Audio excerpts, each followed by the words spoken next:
नमस्कार। नास्ति में जाति, नास्ति में धर्म पंथः, नास्ति व भाषा, नास्ति में राज्यम्। एकोऽयं परिचयः, एकव्य व्यक्तितः, भारत मातुः सुतः, भारत मातुः सुतः। Neither caste nor religion, neither language nor kingdom. Only one identity I bear. I am a child of Mother India. What a powerful and winsome opening statement of the book Legend of Suheldev, the king who saved India. As the Prime Minister Modi ji says, Amish ji's writings have generated immense curiosity about India's rich past and culture. We couldn't have agreed more. Amish ji, it is truly our pleasure to have you with us. India's first literary pop star, as Mr. Shekhar Kapoor says. Your Shiva trilogy changed the way we looked at our ancient history and transported us all to the times of mystical characters in a phenomenal way. That is your signature, and all other books to follow have outdone other. You were always on my wish list for the longest, and your name was there on my dream board. And we had Rageshwari Daya to connect us with you. And as you said, a brother can't say no to her sister. We got you right there. Can't thank her enough for this. Amish ji, if I start talking about your achievements, this session would never end. So without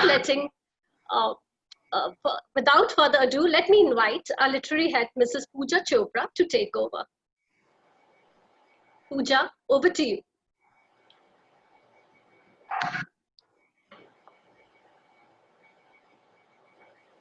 I think you have to unmute yourself.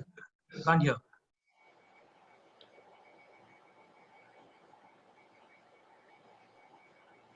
We cannot hear you. Pooja, unmute yourself, please. But she's already unmute. Please unmute.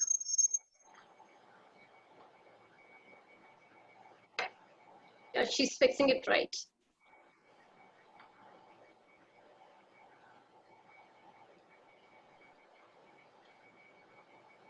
Technical रुकावट के लिए खेद है.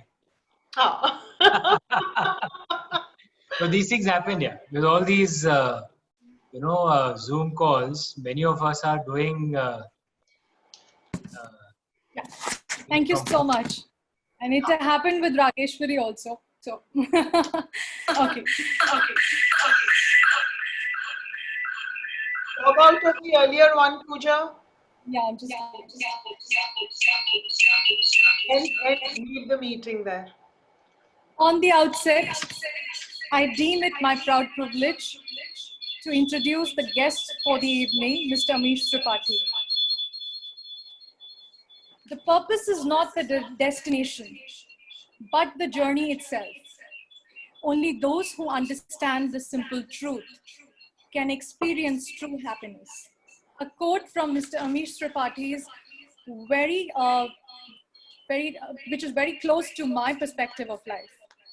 Please join in to give a warm welcome to Mr. Amish Tripathi, an Indian diplomat, director at the Nehru Centre, London, one of the greatest novelists of all times, an IIM Kolkata educated, banker turned happy author, who has 5 million readers who connect with him through 19 languages. The Shiv trilogy, Ramchandra series, Immortal India, and now Legend of Suheldev. Forbes India has ranked Amish ji as one of the top 100 celebrities in India. BBC calls him the Indian Polo Colo and India's Toki. And here we have amongst us Amish ji, an Indian who dreams of a future of India with a periscopic view which flows with rich culture and connects all generations and leaves the entire crowd mesmerized and in awe with his facts and philosophies of our motherland. We feel truly blessed to have our very own Rageshwari introduce us to you, Amish ji, and it's truly an honor to have you here in this forum. Now about the moderator for the evening, our very own Mona Chaudhary, an entrepreneur, philanthropist, creative director, and co-founder of Habitat Architects, an esteemed member of the national governing body, FICCI Ladies Organization, member with the Executive Council of Women Business Forum, ASEAN India, also a former chairperson for FICCI Floor Ludhiana 2017-18.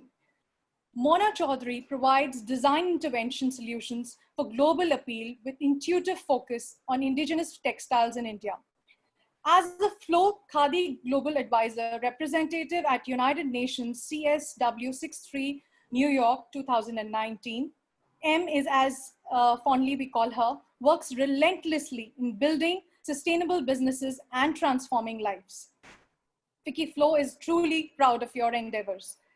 An avid reader, an interior designer, a photographer, a painter, a social worker, a motivational speaker, and truly a charming and charismatic personality whose quest for knowledge and passion to contribute in nation building is truly commendable.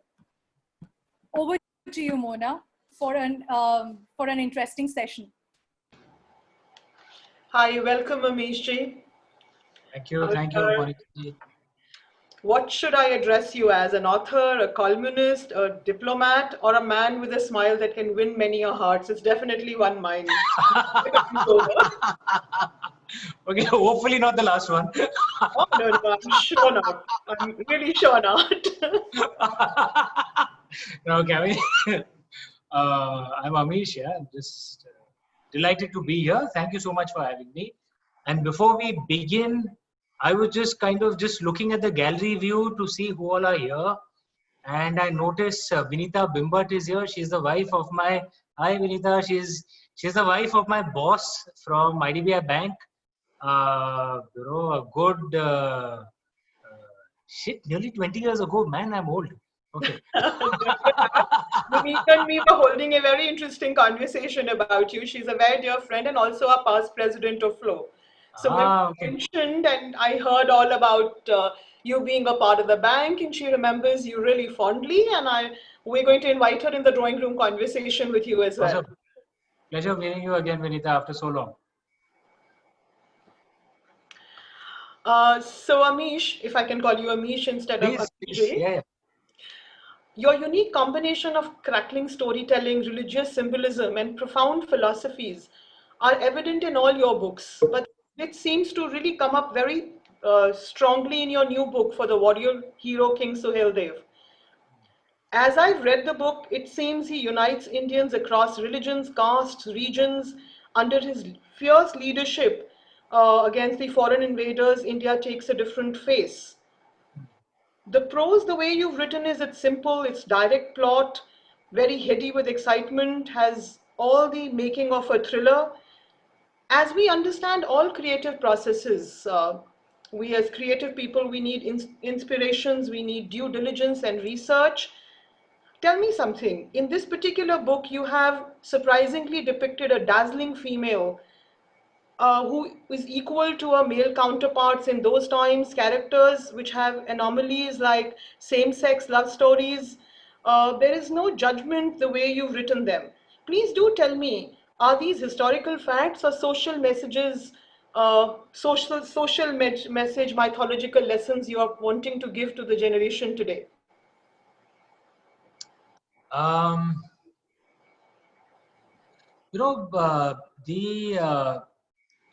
I am a liberal, right? And I believe that, and by liberal, I don't mean being leftist. Often I found that those who are leftist may not necessarily be liberal. I'm talking about liberal as in respectful of different views, right? Sorry, just give me one sec. Yeah.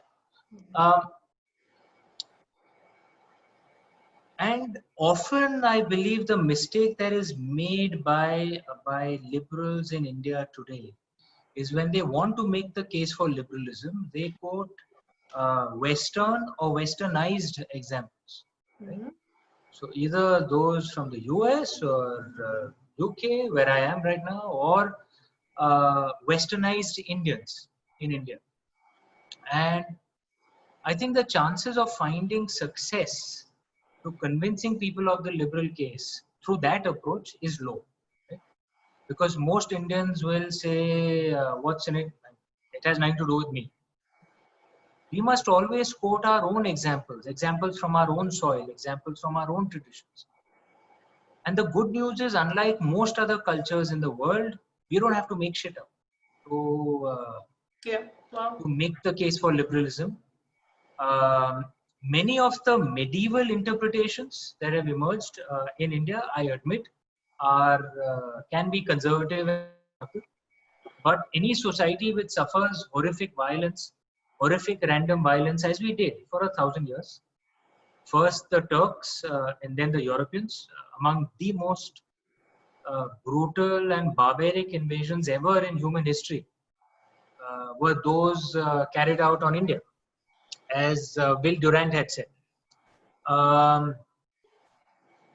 So yes, in a time of random violence, will the liberal case will patriarchal and conservative interpretations emerge? Yeah. And that's what happened in India. But now we have been free and peaceful for 70 years. We don't have to stick to our medieval interpretations. And our ancient interpretations, our ancient stories, our ancient philosophies are deeply liberal. So when you speak of women being equal, that's not surprising in ancient India at all, actually. The Rig Veda, our oldest scripture, is hymns written by women Rishikas. So we had the equivalent of women prophets and messiahs in ancient times. Show me any other culture which had this. We had women warriors and rulers who ruled in their own name, not as the wife of someone. So Prabhavati Gupta, for example, the Vakataka queen, or Rudramadevi, for example, used to lead her army into battle. These role models have been airbrushed out of our history books, so we don't know them. When you're talking about homosexual or lesbian relationships or transgenders, wasn't considered a crime in ancient India. Among the most powerful line of rulers in ancient India were the Chandravanshis. Lord Krishna was a Chandravanshi. Mm-hmm. The founder of the Chandravanshi clan was a transgender. The Kama Sutra speaks of same-sex relationships. It wasn't really considered a crime. I'm not saying it was encouraged, but it wasn't considered a crime. It's your choice. Right? So we were actually extremely liberal. There are so many, and there's a line from the Ramcharitmanas. Purush napunsak nari va jiva charachar koi sarva bhav bhaja kapata taji mohi param priya suri. That any man, any transgender, any woman, any living being, any plant, any animal, if you give up deceit, you love each other, you come to me, you're my dearest people. Lord Ram said this. And think of the liberalism and the openness of this line. Any man, any woman, any transgender, any living, specifically transgender, Napunsak, any living being, any plant, any animal. Lord Ram said this. If we quote these examples to make the case for liberalism, won't we have a higher chance of success? Rather than quoting some American or British guy, which most Indian, and especially Westerners who tend to talk down to us Indians. And there's a subtle subterranean attitude, that they have, that you dirty Indians, listen to our culture, we'll civilize you. Why will we Indians listen to that kind of approach? We should quote our own examples. No, it is quite a pleasure to see Indian authors coming to their age, and because we have, as you very rightly said, very used to reading prose and literature from non-Indian people. So the way you've put it across is, it's beautiful. And often, Monica, what happens also, I've seen it in the West, what passes as Indian literature is not really from the real India, let's be honest. Yeah. What's read as Indian literature in the West also, I'm not belittling those authors. They're good authors, good prose, but let's be honest, they're more comfortable in London than in Jabalpur. They are Indian, right? They are Indian, but they're not from the real India. They don't really get real India. They don't have an instinctive understanding of the real India, which is why you'll find that even in their books, they're Indians. But in their books, there's a subtle racism that's there in that book. They almost mirror the attitudes of the British Raj era white-skinned people. And again, I'm not belittling it. Everyone has a right to their culture. All I'm trying to say is those kind of books cannot have an impact on India. Because the first reaction of any Indian from the real India when they read such books is like, who the hell do you think you are, boss? To talk down to us this way. Then how can you have an impact? Like that. So you being from a very different field and you moved on, your plots are interestingly very, very finely crafted with lots of twists and turns and people changing allegiances and a lot of adventure into it. So have you always been a storyteller since you were a child? Considering you took on to banking, marketing and banking at one point, how did that? We'd love to know that, Amish, too. Yeah, no, I was always a voracious reader when I was young. And in fact, most of my school and college friends, when they meet me, most of them ask, "Ki sach pata actually kisne likha hai?" Because I displayed no traits. I'm sure Vinita and Ajay thought that too when my first book came out. Ki, "Abey, isne kaise likh diya ye sab?" So, because I was, through school, college, my business school, I was always one of those left-brain, quantitative, logic, rational-oriented guy. I was active in sports as well, gymnastics, boxing, but I was never creative. Never did anything creative as such. No, I I cannot was say always a voracious reader. I should clarify that. I was always a voracious reader. We've read your books, you are very creative. The way you twist No, and you take the but thing. I displayed no signs when I was young. Okay, no signs at all. I would have started writing around the end of my IDBI Bank tenure, perhaps. So And I did no fiction. Let me request my IT team to put Vinita with you, and let's have her say hello to you and ask you a question about your banking times. Vinita, are you here? And Ashni, could you put Vinita Bimbet on unmute, please? Yes, I'm unmuted. Okay, hi Vinita. I can't see you, but hey, hi, how are you? How are you, Amish? Long time. I'm well. What a lovely painting behind you, Hussein. I know, it's lovely seeing you in your new avatar. I know this whole evening has been planned to ask you questions about your fabulous books, and I know what you've achieved as an author is absolutely awesome. And you've done something, Amish, that everybody is wanting to talk about these days. You have pivoted from being a banker into being an author. And today, I think, as Modi ji says, the single most important thing for every woman and every man and child is to have a skill apart from their education. And you certainly found yours. So kudos to you on that. But while Monica is going to ask you all these questions on your books, I want to know, what is Amish 2.0 doing in London? Because, Nehru Center, cultural exchange between the two countries, it's always been an extremely high profile appointment, which has had the likes of, I think, I remember Girish Karnad being there once.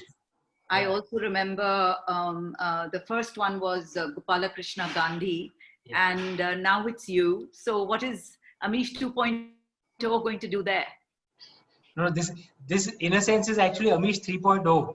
Amish 1.0 was a banker. 2.0 was the author. Sorry, yes.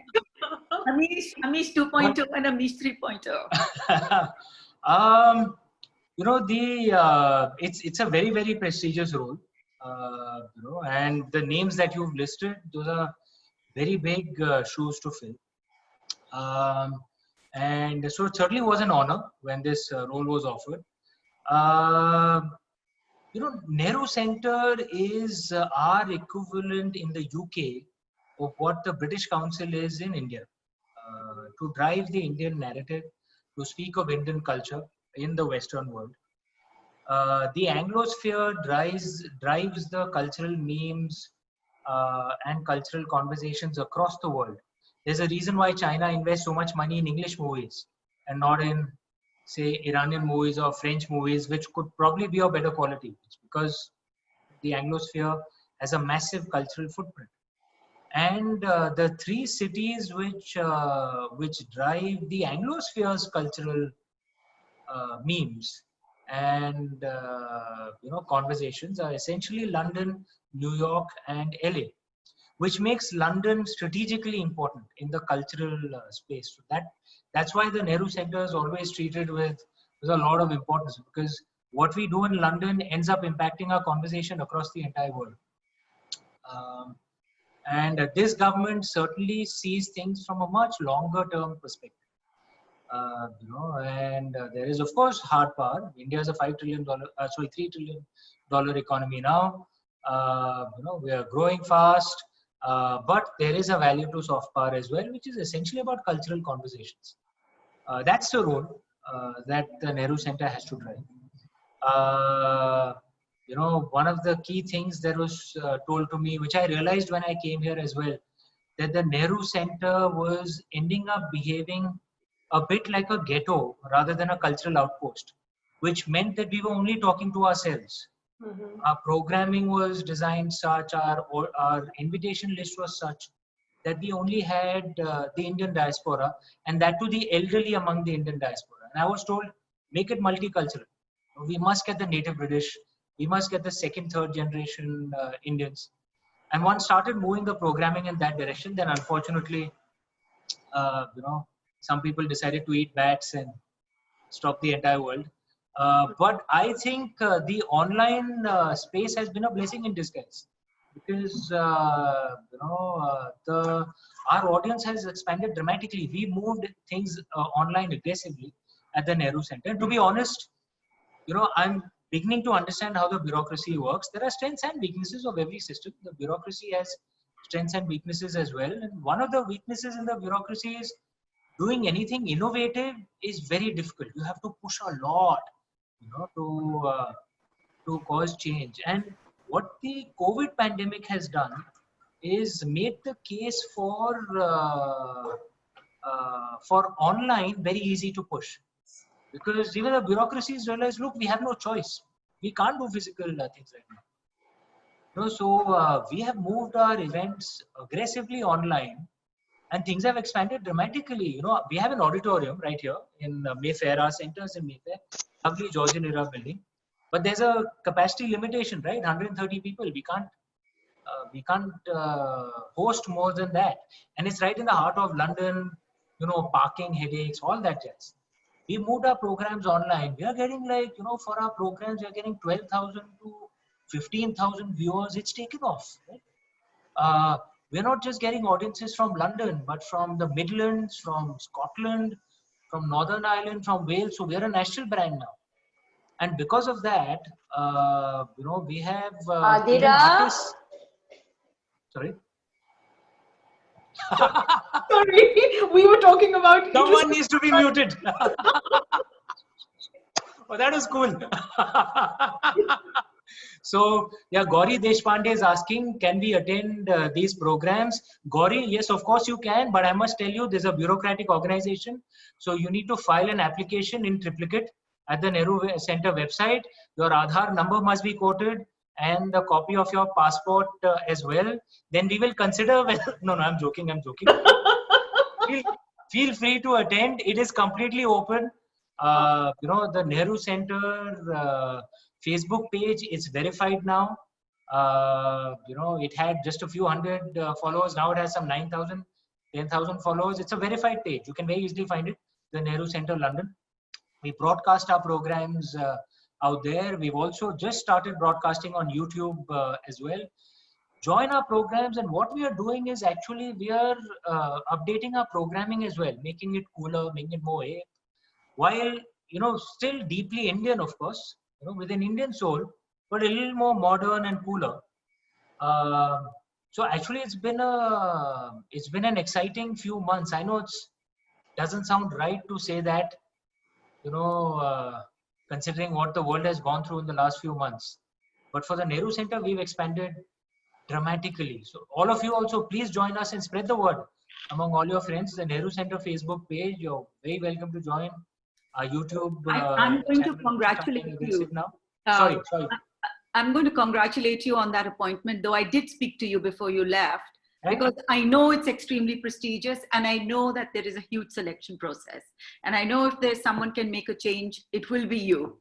in your 3.0 avatar. Thank Right. you. Thank you. The coolest part of this is I get a diplomatic passport. Yes, I know. I'm not sure that's a good thing, but anyway, congratulations. And we look forward to you taking it to new heights. Thank you. Thank you. So, Amish, now that we have been talking about you as an author, and then now we've done enough of our diplomatic conversation as well, but now can we talk about this man with a smile? Do tell us a little bit about your childhood. Did you ever think reading, writing would be something which a creative part could be a part of your life? We see so many different ways you've portrayed your characters through your books. Is there any character that you've made which you kind of felt is closer to your heart, or you've written it around somebody? Every Mythological and a historical mix of writing, as we notice. yeah, no, my childhood. Firstly, my childhood was I was born in Mumbai, but most of my early childhood was actually in Odisha, in a very small town in western Odisha called small place called Kansbahal, which was a very tiny place on the outskirts of Rourkela.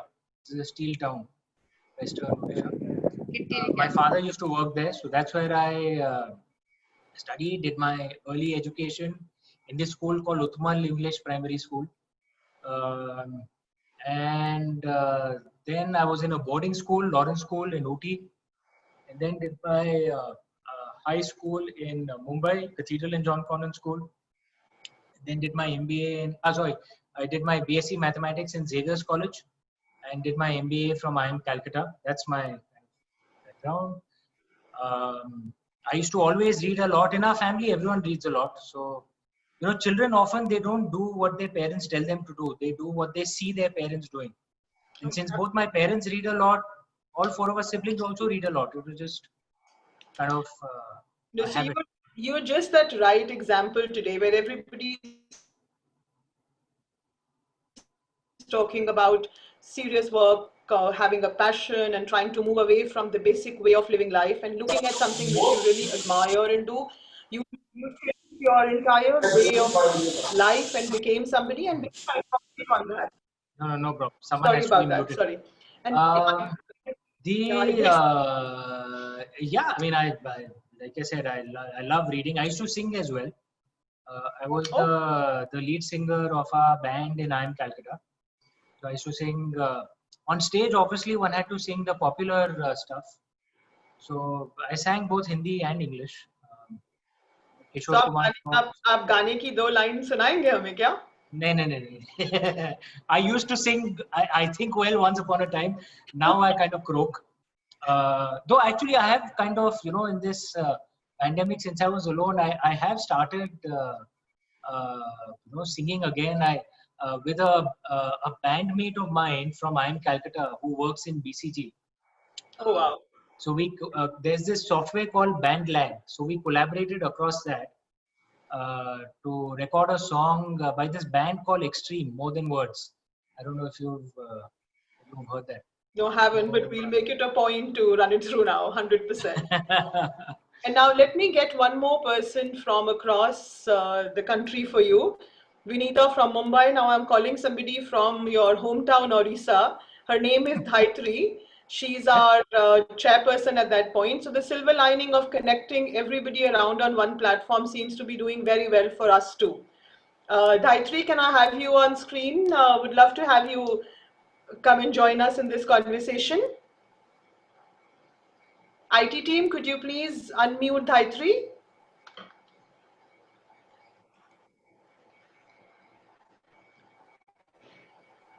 Okay, till we find her, until the team finds her, I'll continue, but this person who is going to come online with you is somebody from Orissa, and we have a relatively new chapter there. And there was a lot of excitement about you coming to us here, considering your and I spent roots many go back years to in Orissa, Odisha. so we thought that'd be really nice to have. Oh yeah, and that's a lot of people apparently remember you there. Do tell me, Amish, that on your reading about you, I also read something like your very interesting take on diversity in gene pool versus diversity of thoughts. Would you like to elaborate a little bit for us? It's a very interesting, it was a very interesting read. I'd love for our people to know a little bit more about your thought process there. You know, in terms of diversity in gene pool, India generally has among the greatest genetic diversities of any country in the world. One part is, of course, our scale. Often we Indians don't get our own scale. We have more people in India than all of North America, all of Europe, all of Middle East put together. We have more languages than all these regions put together. We have more cuisines than all these regions put together. We have 1.39 billion people. So the genetic diversity is massive, right? It's also probably one of the reasons why, there is one theory that why have pandemics not risen in India, whereas they've risen in other countries. We've been victims of pandemics, never the source of pandemics in the last 150 years. Various reasons. One could be our food habits, but another thought is perhaps genetic diversity. But what I'm talking about in terms of idea diversity, this is something that one sees in the West, where there is very little idea diversity in liberal circles, which is unfortunate. Because the foundation of a free society, the foundation of an innovative society, is freedom of expression. India as a culture, as a tradition, has always celebrated freedom of expression. I did an article on this once, that we are not being westernized in asking for freedom of expression in India. In fact, we are being truly Indian. If you read the Natya Shastra, the core of our performing arts, there's a lovely incident in there which speaks of the power of freedom of expression. When the first play was performed, it's a Natya Shastra, so it was in mythical times. When the first play was performed, and apparently some of the divine beings in the audience got offended by what was done on stage. Then Lord Brahma came on stage, and then he said that if you don't like what you see here, you can leave. But what happens within the four corners of this stage is sacred. They have every right to speak their mind. And there's another corollary to this also, that you do have freedom of expression, but try and maintain manners while carrying out that freedom of expression. Satyam bruat, priyam bruat, na bruat satyam apriyam, which is speak the truth, but speak it with love. If you cannot speak it with love, then don't speak. Right? It doesn't say speak the untruth. Yeah. And so you must speak the truth, but have grace and manners when you speak. If you speak with manners, you'll be surprised how much another person will actually listen to you. And that's one of the things one finds. And one doesn't expect freedom of expression in authoritarian countries, of course not. Some of whom are our neighbors. But even in democratic countries, I find freedom of expression is not the way it should be. Because many who are so-called liberals, the left liberals, they do not accept a different point of view, which is unfortunate. That's not celebrating freedom. How is that liberal? Right? You should be willing to listen to ideas that make you deeply uncomfortable. That's what freedom of expression is. Exactly. At the same time, those who speak must speak with love. Unfortunately, even in India, in our TV channels, we've imported this Western and Middle Eastern adversarial approach, to debate, which was not the Indian way. There's a lovely book called Vada, written by Radha Vallabh Tripathi ji. You guys must read it out. He's not a relative of mine, so I'm not being nepotistic in suggesting that book. But it's a brilliant book on India's debating traditions and our knowledge systems, and how India used to have intense, insightful debates, but in an atmosphere of respectful talk. And being respectful is so critical. I'll just end this thing with one line that was said in the Natya Shastra, that the words that emerge from your tongue can be more hurtful than an arrow that emerges from a bow. right? And and it also says that the word that emerges from your tongue, once it's out, it is out. You cannot pull it back.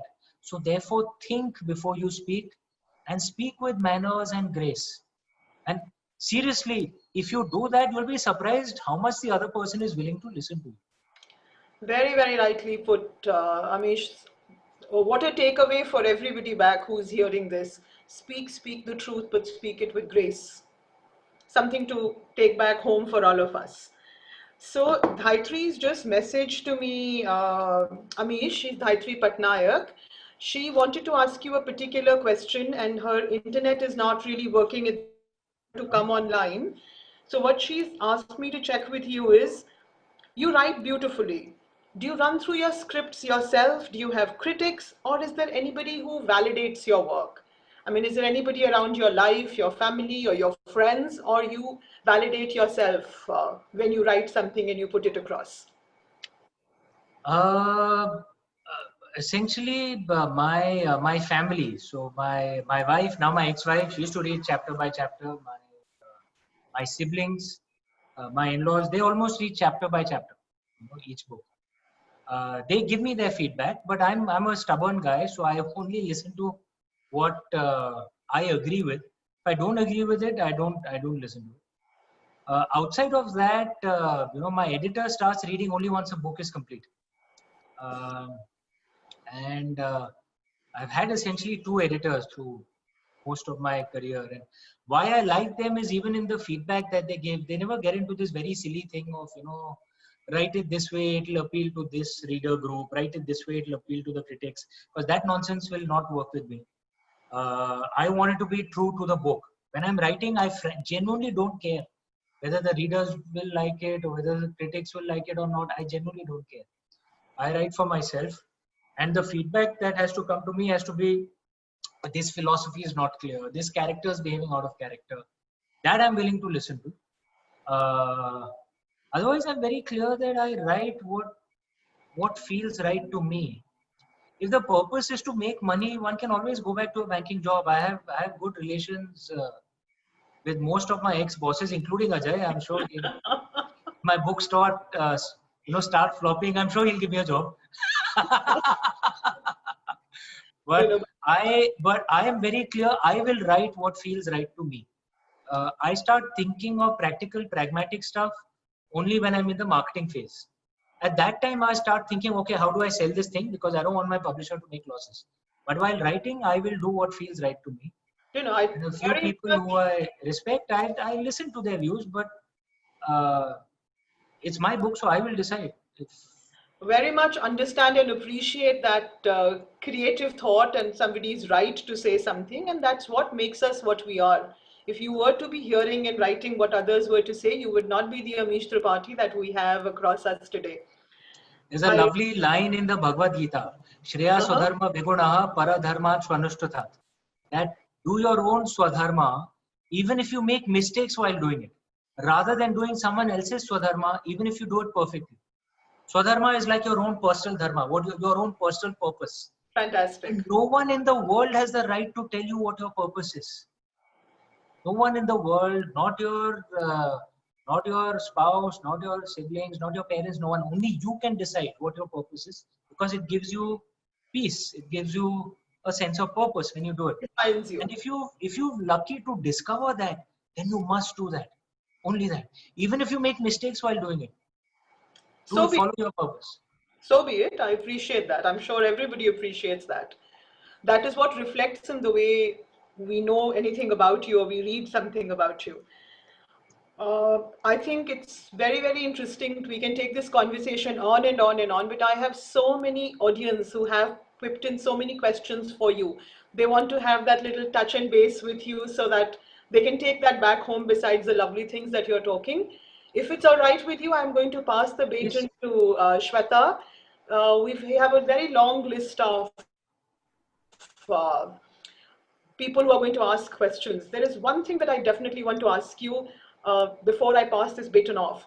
Are we going to very soon see you in any movies, in some kind of a cinema hall? We'd love to see your epic, the grandeur of what we can almost feel from the books in the cinema halls. We've been waiting for quite some time. Yeah, the way the questions were structured, my books will be there. In fact, I've started my own production house in Mumbai, Oh, fantastic. my own production company, and we are developing Suhail Dev into a movie, and most of the other series, one is hoping to take that forward myself. So my elder brother Anish Dada, he used to work in KPMG, and Amarchand Mangaldas, he has joined. He is driving the outfit. I have a guy called Aman Gurwada who has 14, 15 years of TV experience, who's joined the company. We have a team under them. So, I'm going to drive the production of it myself. But if by your question you meant, are you going to see me in a movie? No, that's not happening. I wasn't meaning that, but that's such a wonderful idea. If that happens, also fantastic. We're going to start to look on who should be your leading lady be. All those valorous women that you show in the movies. We'd love to. For me. You're going to be one of the characters, then yes. But thank you so much. And I am giving the baton over to Shweta. Could you please take on a few questions for Amish? Thank you. Thank you, Mona. Good evening, Amish. We're Evening, Shweta. How are indeed you? privileged today to have you amongst us. And we have a very curious audience. But before that, we want to show you a small video. Yeah. Aishti, can you please play the video?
Thank you.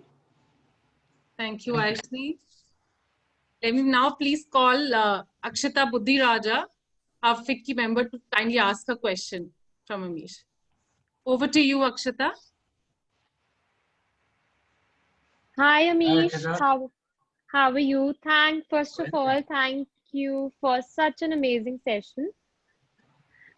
Without taking much of your time, I would like to ask you that what would be your advice to the current and the millennial generation on India and Indian culture?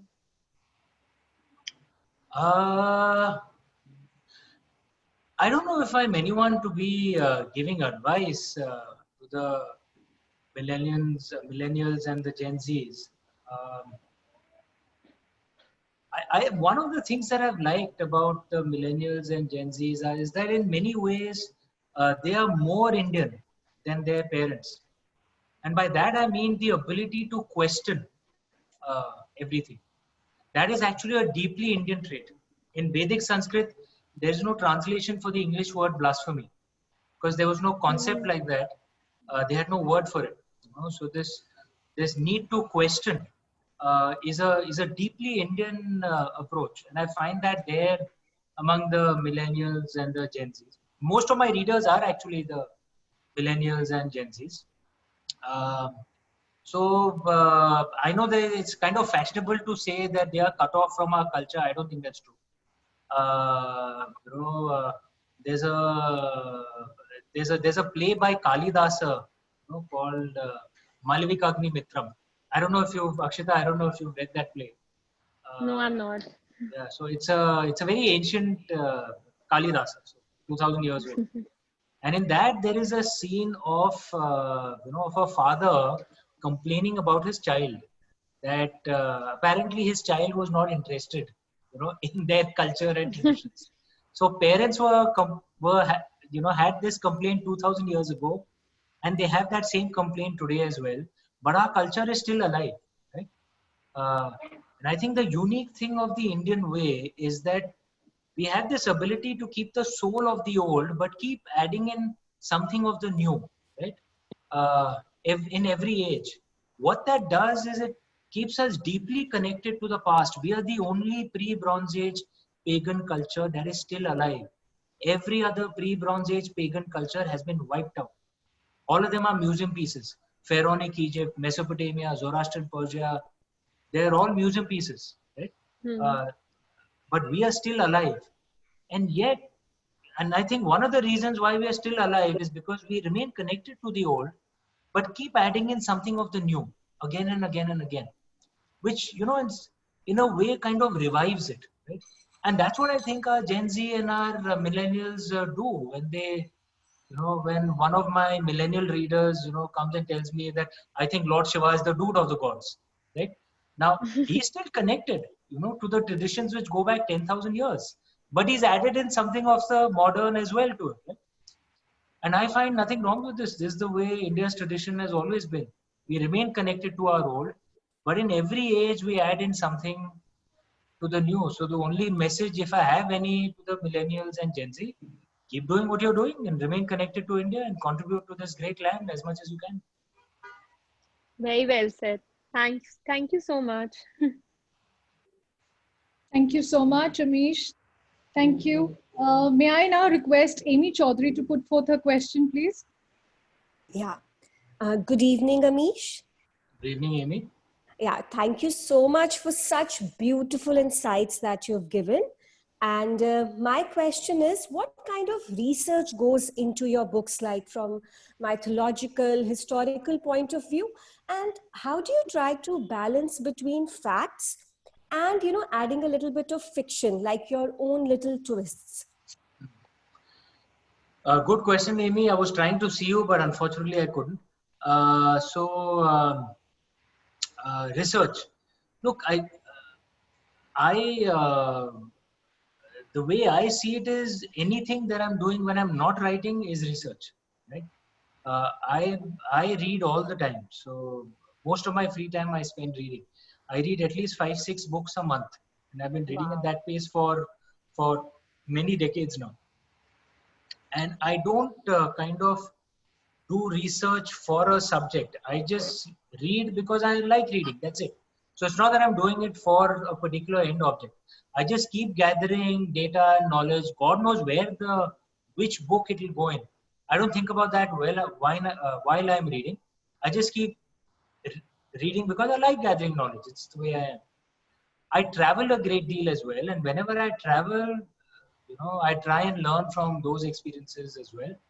In the ancient Indian way, travel itself was seen as an educational experience. The very word Ramayana means the travels of Ram, right? It is the journey through which Ram became Lord Ram, right? So whenever I travel, I try to travel as a local, right? So that not in my own bubble. Try and learn a bit of the local language, speak to locals, try and eat local food as much as I can. So then you draw a richer experience. And again, that goes as knowledge somewhere in the back of the mind. So every experience, every interaction that I have, I like to look at people. I like to, because every person has something to teach you, right? And a writer should be like a sponge. Keep absorbing. Now, all that knowledge goes somewhere in the back of the head. It's like buying ingredients to make a meal, right? But how all that knowledge gets into a story, that's up to Lord Shiva. I don't control it. What ratio will be my own imagination, what ratio could be actual historical fact, that's up to Lord Shiva. He just sends it. I write the way it comes to me. That part of the process, I don't control. I don't even try to control. I just let it flow. Yeah, thank you so much. That was wonderful. Thank you, Amish. Now let me call and invite another fan of yours, Payal Mohindra, who would like to ask a question. Over to you, Payal. Shweta, the moment you said fan, I knew it was me. Hi, Payal, how are you? You know, by the way, I finished Suheldev last night. I read till about 3:30 in the morning, right? So Oh, wow. I went to my bed at 1, and then I was tossing and turning. I could not put the book down. It's absolutely unputdownable. Then I got up at 2. I said, I need to finish this. So, Amish, 3 quick observations followed by a question under 1 minute. I'll try to keep. So my first observation is Amish talking about religion, which is very personal and which has been blown out of proportion. So my first amazing reference on religion came with my favorite book, 40 Rules of Love, wherein I think Rumi says that Quran is written, texts are written. It is up to us how we decipher it. Yeah, so everyone picks up their own meaning. And sadly, meaning is picked up as per your milieu, as per your wisdom, and sadly, as per your convenience now. And then... You're talking about Elif Shafak's book. Yes, Elif Shafak. And then I read Suheldev. And I'm going to quote Amish to Amish. Because I'm an Indian and the Turkish Muslims are enemies of India, said Abdul simply. You just killed some soldiers of Manohargarh. Did I ask you why you fought against your fellow Hindus? You fought for the good of Mother India, right? And I think Abdul reiterates this throughout the book many a times. So I think that was beautiful. And your take on religion is something I really admire. Thank you. It is very apt, precise, and pragmatic. Thank you. Thank now you. Come to the second observation. You know, Amish, I was, to be very honest, I had no idea that even now we have Sanskrit scholars. So when I read about Mrinalini, I was quite happy. So it was enlightenment to me. Please congratulate her from my side. You know why? Because I have read many books wherein suddenly you pick up a wonderful verse of Urdu, right? You pick up a wonderful sher and there you translate it into English and it goes for a toss. The essence is lost, right?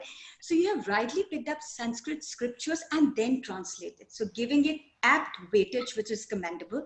And now a little spoiler alert, but I can't resist. A little spoiler. Careful. Yeah, a little. Carefully. Yeah, a little. Yeah, they would not hang me. I hope everyone out here has read Suheldev already. If, a little spoiler. If they haven't, then shame on you guys. Pick up the book. A little spoiler alert. I'm sure they would not hang me for that. You know, Amish, reading about Suheldev and the gang, you know, and everybody, there was one character that particularly intrigued me. Although he's mentioned just 5 to 6 times, no more than that in the book, but there was something about him. Maybe compassion, the only compassionate Turk, I think that's Oscar. I like the character of Oscar a lot. Yes. And now coming to my question, Amish, you know, first I had framed the question thinking, you know, I actually wrote, you know, if the movie is made, then I said, no, it will be made. Now I realize, yes, you're onto it.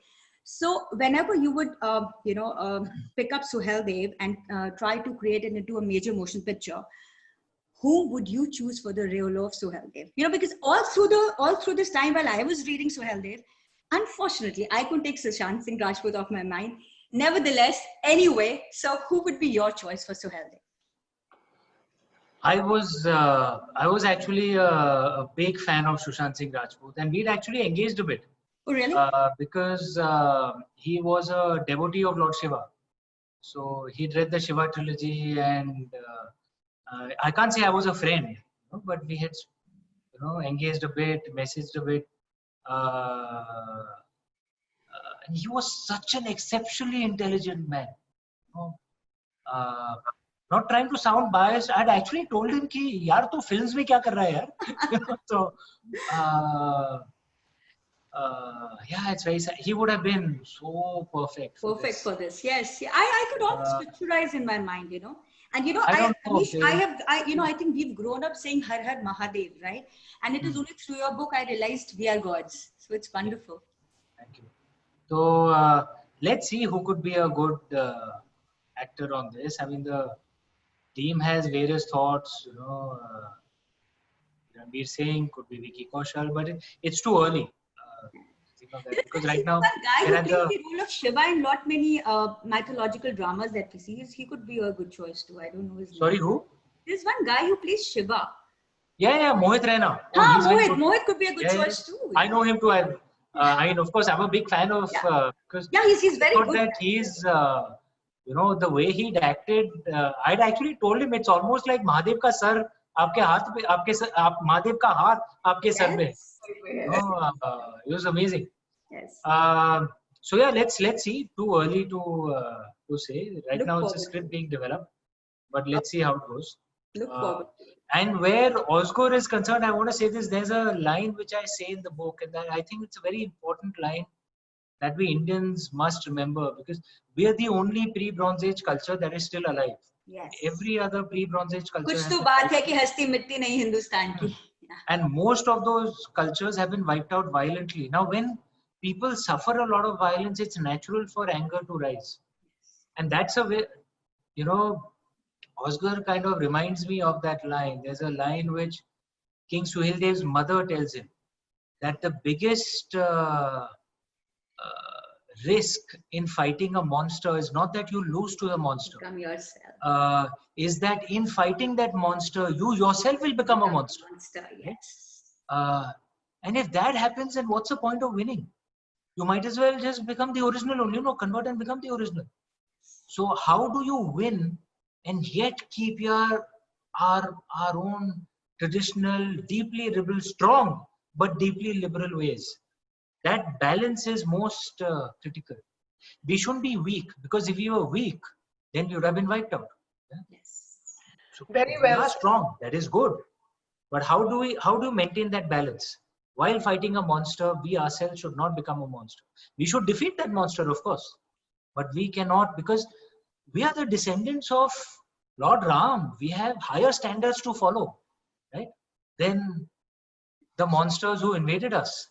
How do we ensure that we keep that balance? That is most critical. Absolutely agree with you, Amish. While you're doing this conversation, I just wanted to inform you that we have a lot of young children also who are in the audience sitting with their mothers. So one of our members here, Charushri, her 9-year-old son is with her, and she's asking us to ask you, because the child is very impressed hearing what you have to say. That's very, very, very inspiring for a young child while he was speaking right now. He's asking, could you please recommend me some books from Indian history, literature, Indian mythology, especially from some Indian authors, because we never get a chance to read this. So this is one child who just might follow your footsteps, Amish. Awesome. So there's this one very good author whose books you could check out. He's written some fiction books and some non-fiction books as well. His name is Amish. I was expecting this. But besides that, you want to check out Indian authors who've written stuff on these subjects. Check out my friend Sanjeev Sanyal's books. He writes more non-fiction. Do check them out; they're fantastic. Check out my friend Ashwin Sanghi's books. He writes largely he writes fiction. He writes beautifully as well. Vikram Sampath, I like his writing. Hindol Sengupta. They write more non-fiction. I tend to read more non-fiction. Abhinav Prakash.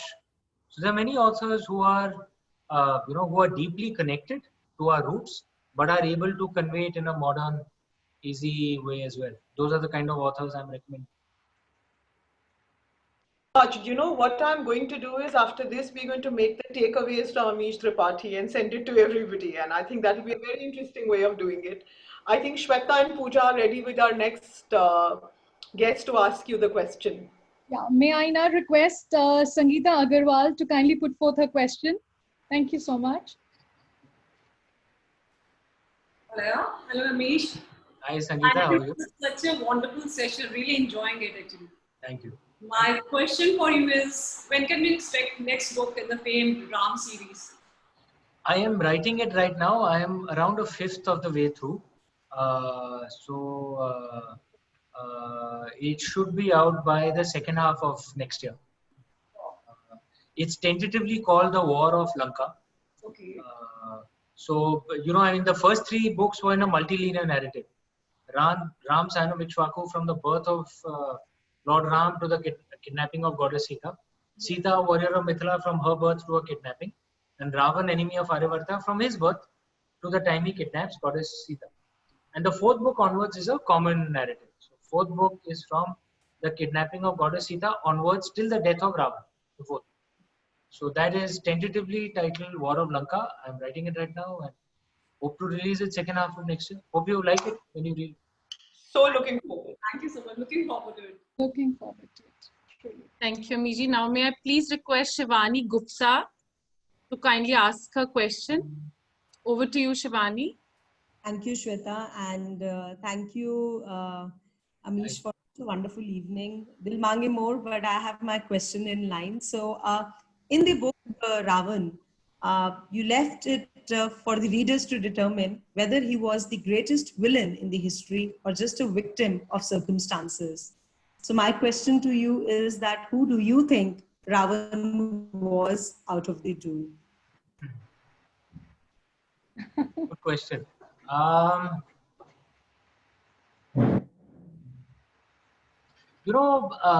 Life is one of the things that comes down to us from our ancestors is that life is not often about what happens to you. It is about how you react to what happens to you. And no one can escape grief.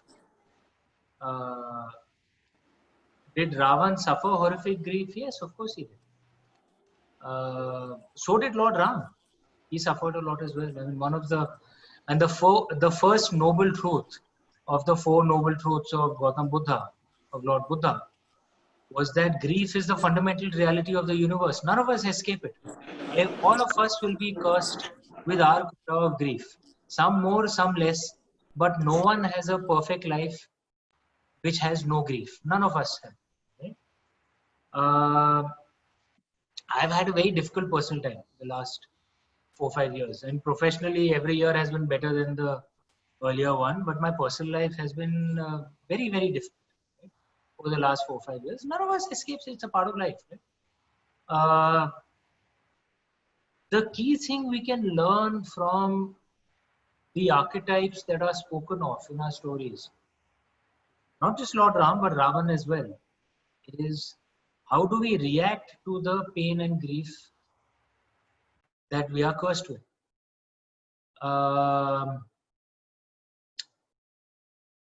Lord Ram, the more he suffered, the more noble he became. Ravan, the more he suffered, the more angry he became. And one can understand where Ravan is coming from. I'm not belittling his suffering. I quoted the Raj Tarangini in the beginning of the book, which was written by Kalhana, that when life is about to bless you with the greatest of glories, when good fortune is about to bless you with the greatest of glories, is exactly the time when retreating misfortune will increase the power of its sorrows. It's one of the things in the Indian way is that the universe is in balance. So if you've been blessed with more than you deserve in one part of your life, you will be cursed with more grief than you deserve in another part of your life. That's the universe balancing itself. Okay? It's the way it works. Now you can react like Ravan with anger and cause chaos in the world and cause more chaos for yourself. Or you can be like Lord Ram, that the more you suffer, the more noble you will be. That doesn't reduce your suffering. Lord Ram continued to suffer. And he will, even in my book, even in the traditional Ramayana, till the day he gives up his mortal body, he will continue to suffer. That's not the point. Right? The point is, how do you react to the grief that you suffer? And another part aspect that is a part of our life, that if you've been blessed with capability, that has nothing to do with your birth. It has to do with your what you've honed your skills at. That if you've been blessed with capability and your reaction to your grief is anger and the need to hurt everyone around you, think of the damage you can do if you're a capable person. If you're an incapable person, if Ravan was incapable, the damage he would do would be a lot less. Ravan was a supremely capable person. right? And his reaction to his grief was, the world hurt me, I will burn everything down. Right? I will hurt everyone, even those who had nothing to do with what I suffered. Right? People who are grief-stricken tend to become that way, right? They start hating everyone. And Ravan was supremely capable. So his anger hurt much more. If you are incapable, you can't hurt that many people. Right? So that's another thing that comes down with our traditions. If you are capable, you have to be even more careful with every action of yours, because your actions have consequences, much greater consequences, right? And that's a challenge of life. You get now. If you see it this way, is Ravan a victim or a villain? It's complex, no? It's complex, and that conversation itself, then and the point I'm trying to make is we have to look beyond that. And look at Ravan and try and learn from that. All of us will be cursed with our share of grief as well. All of us are here, the stations we're at, we're usually the more capable people in society. So then we have to think through how we react to our grief, because we can cause that much more damage. Right. Thank you. Thank you so much for this one. Right. Very insightful, Amish. Really appreciate your thoughts. Thank you so much, Amishji. Amazing. Now we have a last question coming from Krisha Mehra. May I request her to please put forth the question, and she's the alumni of Sapal Middle School. My school. Okay. Krisha, are you here with us?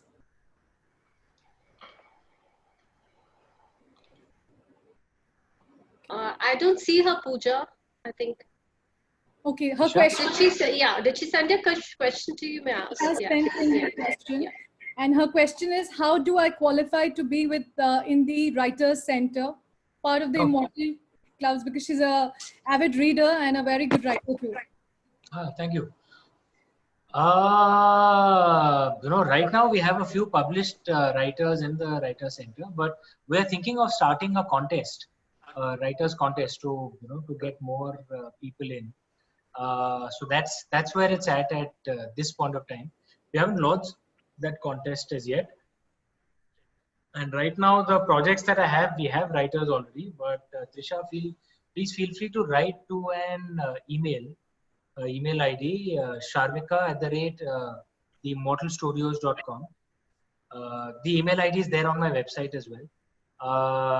And the team will evaluate. Right now there isn't, because I can't handle more than 4 projects at a time. But we could certainly explore and see in the future. But we hope to start a contest as well, to start getting in more writers into the Writers. Thank you so much for your interest, Trisha. Thank you. Amish, can I say something to you on this particular thing? Yes, you yes. are a very acclaimed writer, and by the way, you come across as somebody who's very sure of what he is writing, and you're not apologetic at all about the way you put your things across. It's an extremely big journey to be able to accept that you're going to have a co-writer with you and share the credit of your books with somebody else. This is more like a congratulations than a question to you, because I come from a very creative space myself, and I do have a lot of friends who are from that space. So I do understand the kind of struggle that goes through. Really, I really appreciate the new concept which has come up. Happy to see more creative people wanting to give a hand out and handhold other people. Thank you so much. Agree on doing this. No, thank you so much. But it's also actually in my own selfish interest, because one of the biggest problems I have is I have too many story ideas for one lifetime. Lord Shiva is blessed with more story ideas than the capacity to write. And at the pace that I write, which is a book every 1.5 to 2 years, I will die before I finish the story ideas I've already been blessed with, and I keep getting new story ideas. So, and to me, it is genuinely a serious thing that I actually worry about. I cannot die before I finish all my story ideas. So it is in my own selfish interest to get, because that's the only way I can expand my capacity, right? So with the Writers Center, I tell them the story, they write the first draft, then I work on it and make the second draft and finalize the manuscript. It's the only way I can get all my stories out. So it's in my selfish interest as well. it's a lovely give and take here. So we appreciate. Looking forward for a large number of books coming through. Sangeeta has said a wonderful line. The right way to die is to die empty. Yes, that's what moksha should be, right? You finish all your karma, you get balance. That's what moksha is. Then you die empty. How true. How true. So Sangeeta is all the way from Coimbatore with us, Amish. So this is just to basically tell you that we are using the silver lining to its fullest with you. Yes, All absolutely. across the country right now for you. It has shrunk the world for us, I think. Thank you. Thank you. Thank you, Amish ji. In your own words, there are many realities, there are many versions to what may appear obvious. Whatever appears as the unshakable truth, it's exactly all may also be the true in another context. After all, what's reality is but perception, viewed through various prisms of context. Thank you, Amish ji, for such an inspiring session, and Jai Bharati. Thank you. Jai Ma Bharati. Thank you. Over to you, Nadika. Myself, yes. Wow, what an insightful session it has been. Today's session was truly an eye-opener. Thank you, Amish ji, for leading us on the pathway of learning and exploring our mythology through a new perspective. It's my privilege, dear Amish ji, to have a signed book copy of yours. That's Naga I have of yours, the most prized possession of mine. I can show it to you. Oh, wow. Okay. Thank you. Here. Thank you. Amish ji, we would like to present to you a green certificate. The idea behind the green certificate is that in Flow, we believe in creating permanent, lasting memories. Hence, we plant a tree in the name of our esteemed guest of honor. And this green certificate is a testimonial to it. I would like to request the IT team to kindly show the green certificate for Amish ji, please. Hey, thank you. Thank In you, Arunachal IT team. Pradesh. Wow. Thank you. Thank you. Thank you so much. Thank you, IT team. Thank you, Mannat, for opening the event so beautifully. Monica, you moderated and curated the interaction so intuitively. Thank you so much. I'm thankful to Pooja for arranging and organizing this event. I'm thankful to Mannat Kothari, Chairperson, Vicky Flow Ludhiana, for curating such a wonderful session. My heartfelt thanks to annual platinum sponsors, Aurika by Akshita, Arya Resort by Vandana Verma, Headmasters by Karanveer Sidhu, IMC by Satyan Bhatia. Gold sponsors, KJ Forgings by Amit Kothari, Shelly Sood for Sood Studio. Silver sponsors, Nidhi Jain Makeup Artist, Glam Talks Magazine by Sanya Chawla. Our annual sponsors, Shalu Verma for Tatvam, Manav Mittal for Mangalam Diamonds.